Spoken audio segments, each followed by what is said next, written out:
Pagi ini saya melakukan kunjungan kerja, menyaksikan dari dekat pembangunan saringan sampah. Saya cerita sedikit Bapak sekalian. Ketika mulai bertugas di Jakarta di awal 2018, itu Sungai Ciliwung meningkat airnya, dan di pintu air Manggarai terjadi timbunan sampah yang luar biasa banyak. Kemudian pada saat itu saya tanyakan pada tim, ini sampah dari mana? Sampah banyak datang justru dari kawasan dari luar Jakarta, masuk melalui Sungai Ciliwung. Nah, pertanyaan saya kemudian, kenapa tidak disaring sebelum masuk ke dalam kota, sehingga seluruh kawasan aliran sungai kanan kiri sepanjang Ciliwung di dalam kota Jakarta terbebas dari limpahan sampah ini. Kemudian dibahas, diskusikan, dan diputuskan untuk dilakukan pembangunan saringan sampah di tempat sebelum masuk pemukiman yang padat, kawasan yang lebih padat. Nah, itulah tahun 2018, 2019 direncanakan tahun 2020. Anggarannya sudah disiapkan untuk tahun 2020.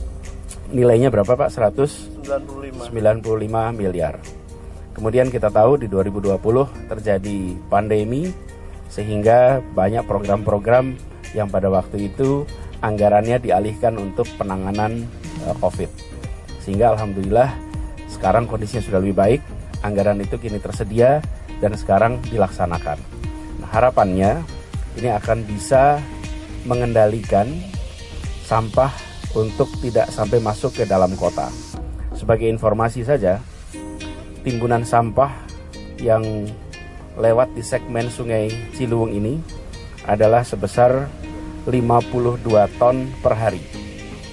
Kira-kira ini setara dengan satu bus Transjakarta jenis tronton per hari. Nah, bisa dibayangkan banyaknya sampah yang masuk, 52 ton per hari.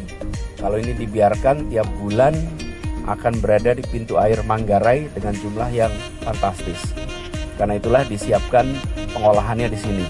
Jadi teknologi yang digunakan adalah yang terbaru, di mana sampah itu bukan sekedar diangkut, tapi diolah dulu di tempat ini, kemudian baru nanti dibawa ke tempat pengolahan akhir.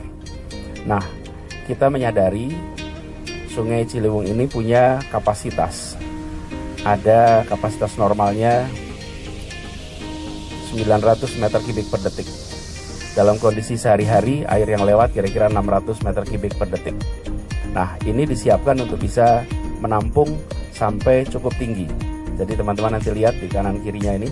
Nah, ini semua kawasan yang siap untuk menampung air ketika permukaan air Sungai Ciliwung mengalami peningkatan. Dengan begitu harapannya di saat kondisi aliran air Sungai Ciliwung di atas normal, bahkan di atas kapasitas 900 meter kubik per detik, dia masih tetap bisa diarahkan sampahnya.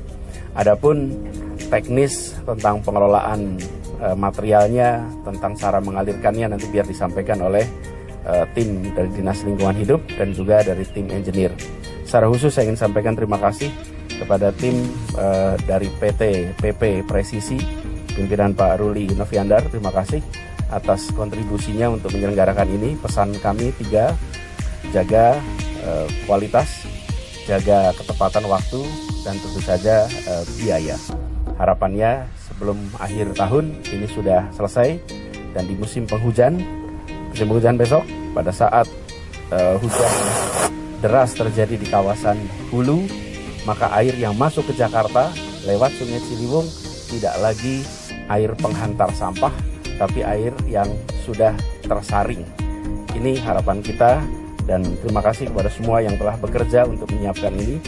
Sebuah rencana yang kita ikhtiarkan sejak 2018-2019, akhirnya sekarang bisa terlaksana dan mudah-mudahan jadi kebaikan untuk warga Jakarta.